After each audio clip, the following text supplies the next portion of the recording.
I pride myself on saying that customer is king. Whatever they want, whatever they need, I'll do it for them.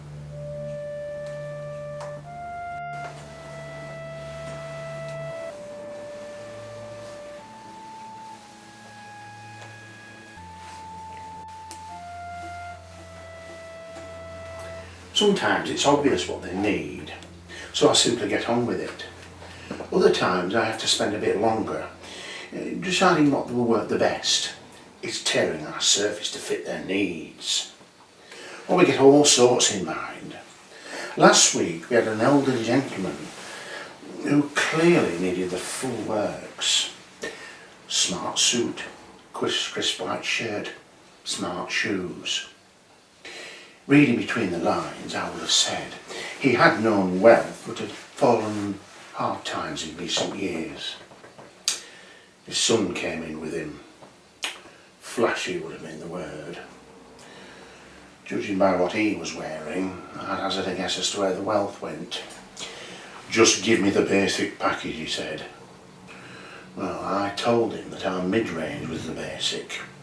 This gentleman clearly needed better than basic. So without comment, I worked hard to make sure that this gentleman was sent on his way with the best we had. We don't just cater for men, you know.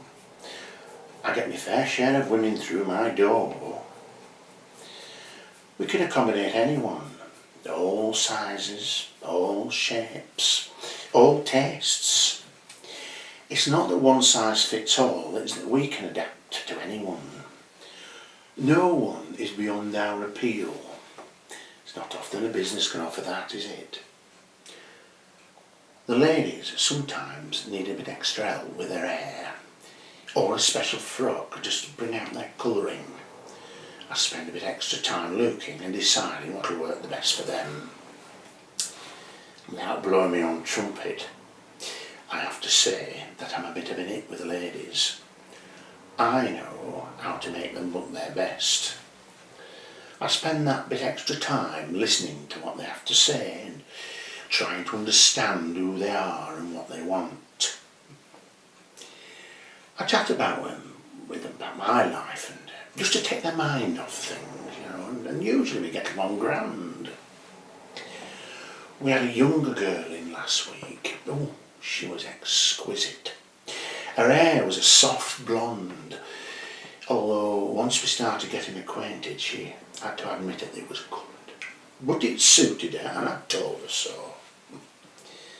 She was with me for a bit longer than usual. It's not that she needed my services, more that she wasn't ready to leave. Oh, we chatted for hours, often after we were officially shut for the day. My boss had gone home and I'd stayed behind just to make sure that my customers were comfortable for the night. Mother's very proud of me. She says that I'm a natural at my job. Colin, she said to me once, you'll do very well at that funeral parlour. The clients have all the time in the world for you to finish f-f-f-ing and p-p-ping your way through your sentences. Very proud. I know it doesn't sound like it, but she really is. When I was younger, my stutter was ever so bad. She was the one that told me that if I get a good education, I wouldn't sound so stupid. Really very proud.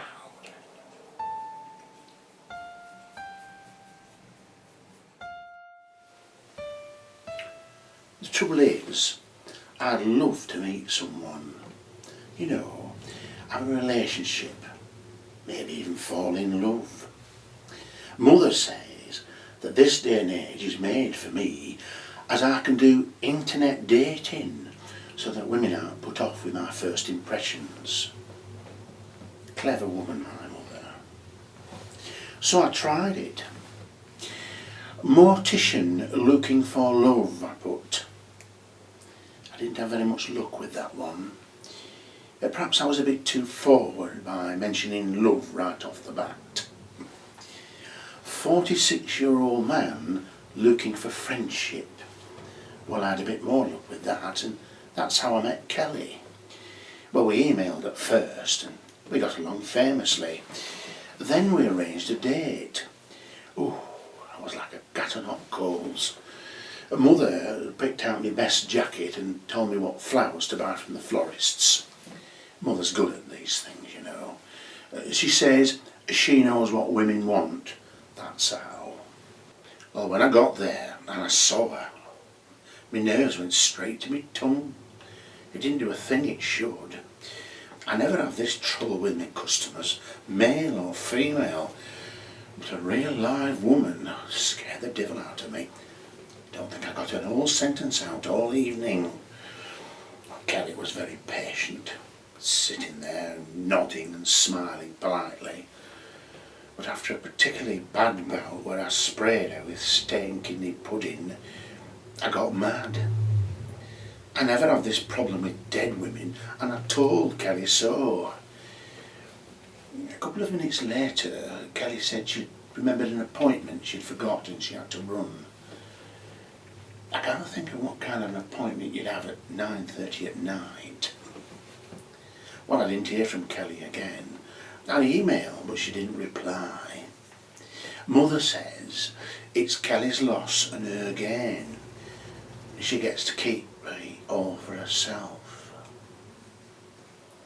So I'm going to try another advert.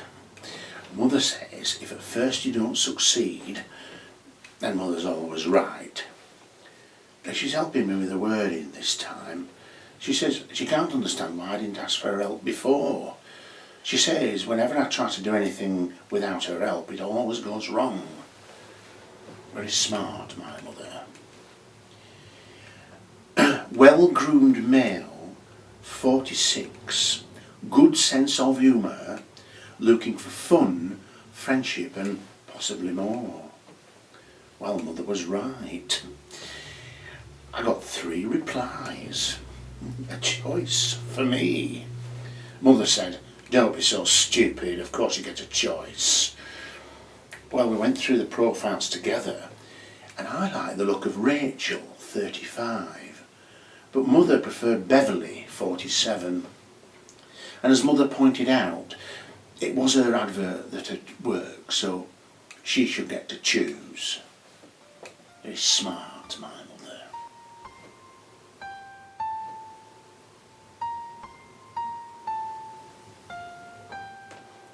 Well, things are going great with Beverly. She says she doesn't mind my stutter. She says what she needs is a great listener, and that's what I am. It's as if we were made for each other. She talks and I listen. She says that none of her other boyfriends ever listened to her. Our mother was desperate to meet her, so we invited Beverly around for supper one Thursday evening. Mother got out the good cutlery and the Sunday china and planned butcher's best faggots. She changed out of her house coat and put on her best blouse and skirt. Even her pearls made an outing. I'm not sure they're real, but Mother swears blind that they were passed down to her, and they're as real as she is, if you ignore her teeth and her hip. Well, Beverly arrived on the dot of 7. Oh, she looked lovely. Her top sparkled in the darkness, and her legs were long under what Mother described as an hooker's skirt. Well, when Beverly came towards the door, I thought I heard Mother mutter, cheap girl, cheap jewellery, but I might be mistaken. Beverly shook Mother's hand. Oh, it was so nice to meet Colin's mother at last. How do you do? She said. Mother looked her up and down with her nostrils flared and said, well, thank you for asking. But she kept her composure long enough to go through to the dining room. Oh, Elizabeth, what a marvellous spread, said Beverly. You needn't have gone to so much trouble. Trouble, said Mother. It's no trouble, it's just our usual Thursday evening. So what do you do? Mother asked. Oh, I work in the hairdressers in the High Street. Tailors? I've never seen you there, said Mother. Oh no, it's the new one, Bejazzle. We do nails too. Mother had commented, after it had opened, that if she wanted to come out looking like a tart, she'd have gone there. I tried to say something, but Beverly interrupted and said, "Oh, don't try to speak, Colin. You know how difficult it is. Your strength is listening. If my son has something to say, I would kindly ask you to let him speak," said Mother. "He's not as stupid as he sounds." I tried again, tripping over my words. "Oh, do get to the point, Colin. Our faggots, what's left of them, are going cold in the draught. This is why I say his strength is in listening," said Beverly. Well, Mother went for the rice pudding. "Have you tried getting him a notepad?" asked Beverly. "Oh no, we tried it when he was younger, but his writing was as bad as his speaking, so we gave up."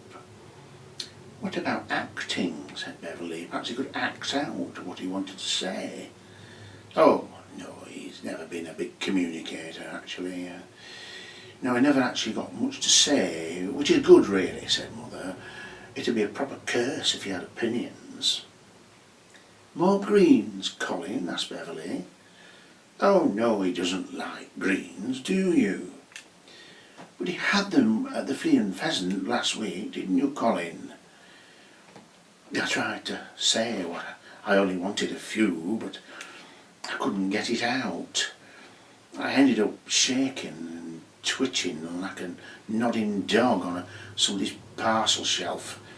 No idea what I was saying yes or no to, mind. Later that evening, Mother said, "I'm not sure she's the one for you." Cheap perfume. I smelt something like it on the market last week. And her manners. No, back to the drawing board there. Not long after that, I got a text from Beverly. "Not keen on your mother? You must have got your listening skills from your father." Lying in bed that night, I was ever so confused. I couldn't work out how I could straighten it all out. It would have been a cinch if I could have got a whole sentence out. I needed to speak. They needed to listen. I don't have any of those worries in here. I can speak fluently in here, not an itch or a catch. I can articulate my feelings and enunciate my words perfectly. The rain in Spain falls mainly on the plain. See? It's perfect. It's just real life people that make me all gibbery, not the dead ones. It's much easier with dead people. You can tell them anything. They don't pass comment. It's much easier. Was in a bit of a sticky situation earlier this week. It was Mother's birthday on Sunday, and we go every year to the Peak District. We have a little constitutional and then go for a bit of lunch in a country pub. Every year. Beverly had invited me to meet a family on Sunday. I tried to tell her that I couldn't make it on Sunday, but she said, "Don't try to speak. I know how worried you will be. Just relax and don't say anything and you'll get along fabulously." Perhaps I should have told Mother I couldn't make her birthday. Thing is, you see, she thought I'd finished with Beverly after that Thursday. I tried to tell her otherwise, but she said, "You stop your wittering, Colin, and go and make me a cuppa. I'm drier than a desert here. I don't have this trouble with dead people." I think I must have snapped. I didn't want to do what either Beverly all Mother wanted me to do. But I can tell them any time now they're in here with me. Now they listen. Now they can't tell me to shut up and not be so stupid. I've put Mother in her pearls. She would have wanted that. And Beverly, well, I've given her the works. She never looked so good. Yes, everything's going to be so much easier now they're quiet and listening to me.